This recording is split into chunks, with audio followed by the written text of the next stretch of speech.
اچھا، تو آپ کے پاس اس وقت کتنے ہزار کا موبائل ہوگا؟ 16-17 ہزار۔ 16-17 ہزار قریب۔ اچھا، کتنے دنوں سے چلا رہے ہیں اس کو آپ؟ 1 سال سے۔ 1 سال سے۔ اس میں کبھی کچھ خرابی آئی، کچھ گڑبڑی پیدا ہوئی؟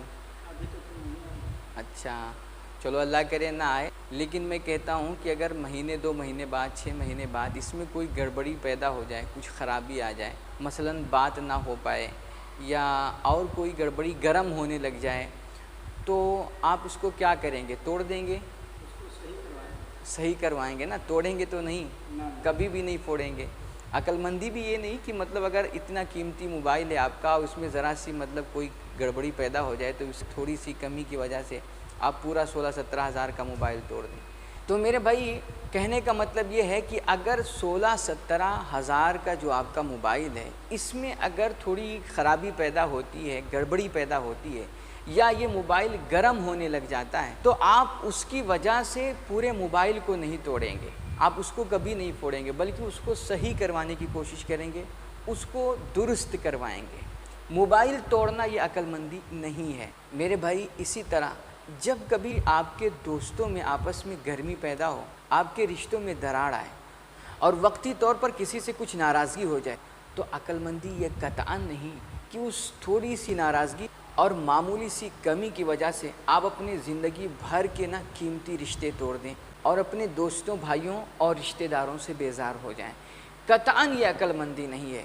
آپ اپنے ان رشتوں کو کم سے کم اپنے 16-17 ہزار موبائل کے اتنی تو اہمیت دیں، آپ اتنی تو قیمت ان کی رکھیں۔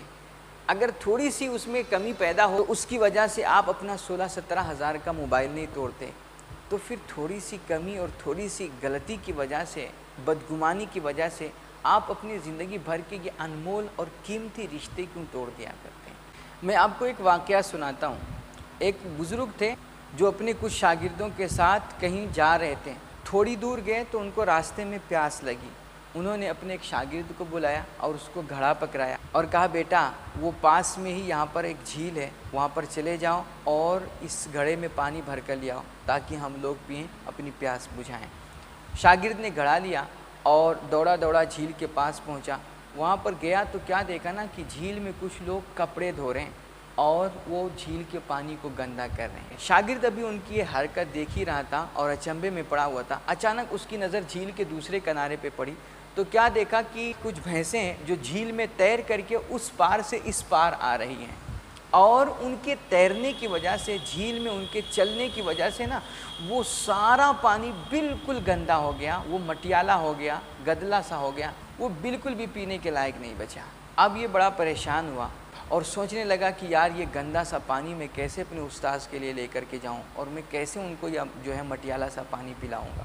تو یہ پانی لیے بغیر خالی ہاتھ استاذ کے پاس چلا گیا اور جا کر کے استاذ کو سارا ماجرا سنایا۔ استاذ نے کہا، کوئی بات نہیں، آؤ تھوڑی دیر بیٹھ کر کے ہم لوگ اس درخت کے نیچے آرام کر لیتے ہیں۔ گئے یہ سارے لوگ اس درخت کے نیچے بیٹھ کر آرام کرنے لگے۔ تھوڑی دیر گزری تو استاذ نے پھر اسی شاگرد کو بلایا اور کہا، جاؤ بیٹا اب گھڑا لے جاؤ اور جھیل سے پانی بھر لاؤ۔ اب یہ بڑا اچنبھے میں پڑ گیا کہ میں ابھی تو تھوڑی دیر پہلے وہاں سے پانی دیکھ کر کے وہاں کا آیا ہوں کہ وہ بالکل گندا ہے، مٹیالہ ہے، وہ پینے کے لائق بالکل بھی نہیں ہے، مگر یہ پھر بھی کہہ رہے ہیں کہ جاؤ پانی بھر لاؤ۔ تو جانے کا تو دل نہیں کہہ رہا تھا اس کا، مگر استاذ کے حکم کی فرما برداری کرتے ہوئے ان کے ادب و لحاظ میں یہ اٹھا، گھڑا لیا اور جا کر جھیل کے پاس پہنچا۔ وہاں پہنچا تو یہ بڑا حیران ہوا، کیا دیکھتا ہے کہ ابھی وہ جھیل کا پانی جو تھوڑی دیر پہلے بالکل گندا سا تھا، میلا تھا، وہ بالکل بھی پینے کے لائق نہیں تھا، اب وہ ایک دم سے صاف ہو چکا ہے، اس کی مٹی بالکل نیچے بیٹھ چکی ہے، بالکل صاف اور شفاف ہے، بالکل پینے کے لائق ہے۔ اس نے خوشی خوشی گھڑا بھرا اور دوڑا دوڑا استاذ کے پاس پہنچا۔ استاذ نے اس کے ہاتھ سے گھڑا پکڑا اور مسکرا کے فرمایا کہ دیکھا بیٹا، تم نے پانی کو تھوڑا سا وقت دیا تو اس کا سارا گدلا پن آٹومیٹک ختم ہو گیا، اس کی مٹی سب زمین میں بیٹھ گئی اور پانی بالکل صاف و شفاف ہو گیا، پینے کے لائق ہو گیا۔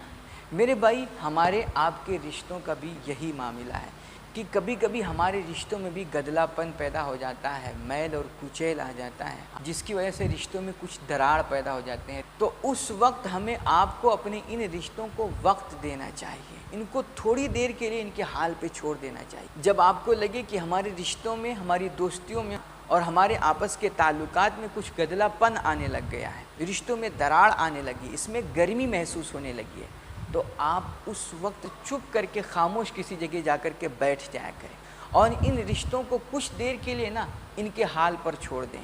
انشاءاللہ کچھ ٹائم بعد ان میں آئی ہوئی دراڑ، ان میں آیا ہوا گدلہ پن اور ان کا میل کچیل خود ہی بیٹھ جائے گا، اور آپ کی محبتیں، آپ کی دوستیاں، آپ کے تعلقات یہ سب نکھر کر کے صاف و شفاف ہو کر کے سامنے آ جائیں گے۔ بس ان کو ذرا سا وقت دینے کی ضرورت ہے، مہلت دینے کی ضرورت ہے، آپس کی بدگمانیاں اور رنجشیں دور کرنے کی ضرورت ہے۔